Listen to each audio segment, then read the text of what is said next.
Okay guys, welcome back to the Putter Studio. We have just finished a video on the sick putters. Yes. Let's just say we're going from the conventional to the unconventional. To the unconventional. Yes, and the controversial. Highly controversial. By the time this goes out, there's a chance There's a good chance it could be banned, yeah. Any day now. The ARMLOCK putter. Yes, many people have asked. This has been highly requested. Yes, so here we are. Yeah, we're going to have a little deep dive into ARMLOCK. We just ran some numbers with you with the SICK Pro, plumber's neck, LAGP shaft, 35 inches, standard as standard comes, world-class numbers. Yeah, they were good numbers. Really, really good, off the charts, good numbers.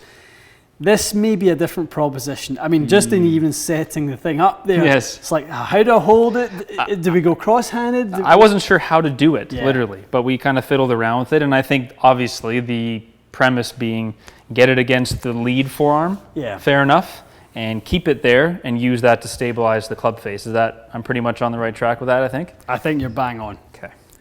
We've got, obviously, we've got this design here, which is less than conventional. Which we like. This may be a little more conventional. We've got the Ping Hepler, which is an arm long. It's the Piper head. Right. But, you know, in its arm lock position, you know, we kind of were fiddling about with both of them. And this this grip, this kind of I like this. grip with the way the top of it obviously kind of juts out and into the forearm, it's a little more comfortable. I think it is. I mean, if you had enormous forearms, maybe you wouldn't feel the need to really mess with it as much. Yep. But for me, I think it just lets you sit it there quite comfortably without contorting like your wrist. Definitely. I mean, talking to a lot of people who have dabbled in the arm lock, it appears to take some time.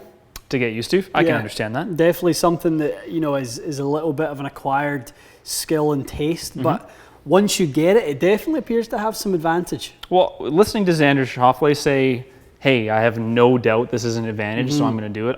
That shocked me. I was kind of like, whoa, that's because he's a good putter. Yeah, absolutely. He's one of the best putters on tour and one of the best players. So for him to say that in testing he finds it almost cheating. Yeah, almost not cheating now. No. Not outlawed yet. Then there's something to it, and we're going to dive into what that is. So we have fresh in our memories the numbers that Matt just posted with the Pro, the SICK Pro putter, rates of rotation, all that sort of thing. We're going to dive into a little bit of that today and see what the differences are. Absolutely, that sounds great. Okay.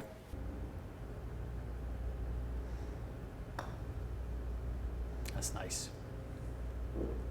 Oh, robbed. Lovely roll. Ooh, now we're talking.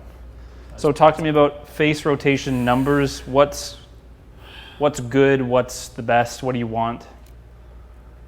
I mean, ultimately, what we are looking for is a rate of rotation that allows us to return the face square relative to the path. Okay. That's what it comes down to. High or low, whatever it is. That's what we're looking for. But here's the thing, and this is probably the selling point of what we're dealing with ARMLOCK. We looked at your previous putter, the SICK putter. Your face has changed by 0.8 of a degree prior to and up until impact. That is seriously low. So the stability of that face and how much it's slowed down is basically the selling feature for you or anyone really with it when it comes to this putter. So when it comes to putting, if you've got that, you know, people talk about, you know, Tiger and the swinging door. That's great if you're Tiger Woods. Yes. And you set up to it at the same place and you return it to the same place and you've got all those things going on. Okay. For most people, variables, we try and minimize the variables, and if face rotation is the variable we control the best, we're going to putt well. Interesting. So at that point, we just need to aim ourselves. This is the best I've ever seen you control face. Interesting. Right, so this is why someone like Schauffele's looking at it. So, you know, if we look at face rotation, you know, low would be 0 to 15, and we want a low rate of rotation here at 14. Yeah. That's what the best players in the world would do. Wow, okay. Right? Gotcha. So, really, really nice. The path, like we said, really, really nice. You're not in to out, you're not out to in, you're between in to out 2 degrees and out to in 2 degrees. Perfect. You know what's reminding me of? It's kind of like this is like a forgiving way of putting. Like when we talked to Gareth about creating the flat spot with some bounce on your wedge, you have margin for error. If you hinge it up and hold it and try to pick the ball perfect. Is that kind of what it's like? Because here I have this little window where the putter is square. If you're rotating it, you don't really have that. Absolutely. I mean, without a doubt, if you can stabilize that face and stop it swinging around, and, you know, rotating like that, then it's just square for a lot longer.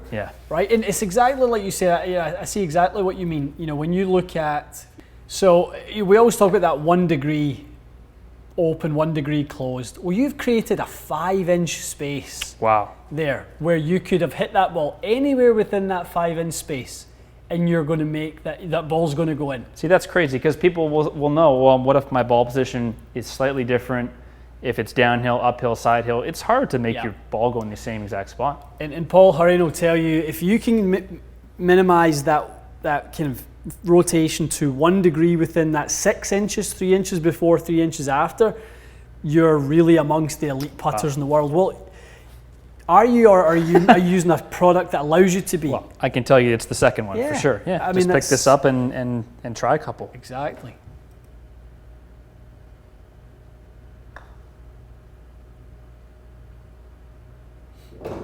Good. Similar. So still very low, that face rotation. Extremely low. Again, you know, we're really low. We're 1.5 degrees of rotation for 4.5 inches there. It's tremendous. And that's legitimately the 8th or 9th putt I've ever hit with this thing. Yeah. We talked earlier on about this, trying to make this line as flat as possible. Yes. Right? We don't want that line being steep. Any steepness of this line, you know, on the graph here tells us that we have a high rate of rotation, we have a high variability or, you know, rate of change with that putter. We're looking at this and going, okay, we want to try and get that launch angle down a little bit. So we're going to try and lean this shaft a little bit more. Okay. Keep everything else the same. Yeah.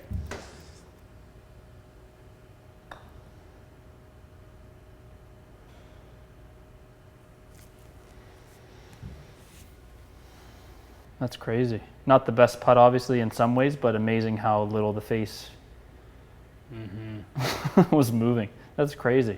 I mean, I'm obviously pretty uncomfortable with it. I'm trying to like fiddle around with the position, but I think if what you've identified, that face rotation number, the ability to get it that low, just messing around with this is nuts. Yeah, that's a crazy difference. That is a crazy difference. And let's kind of look at the sort of opposite of that, if you like.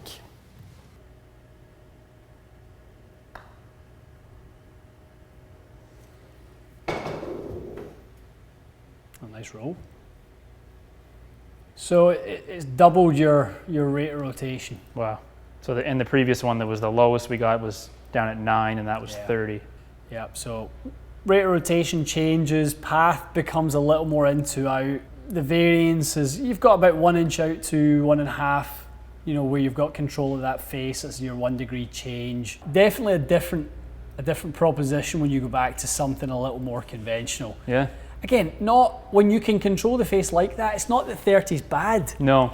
It's just the likelihood of control in 15 is higher. Yes. Right? And especially over time in a million putts, right? Exactly, and slopes and this and that. That's the part of it I think that would be quite interesting, because this surface I think allows me to set up very easily the same with all the kind of the lines that help you do that. Yeah. But on a putting green, there's none of that, and you would expect that having that 4 or 5 inches to play with would be pretty damn useful.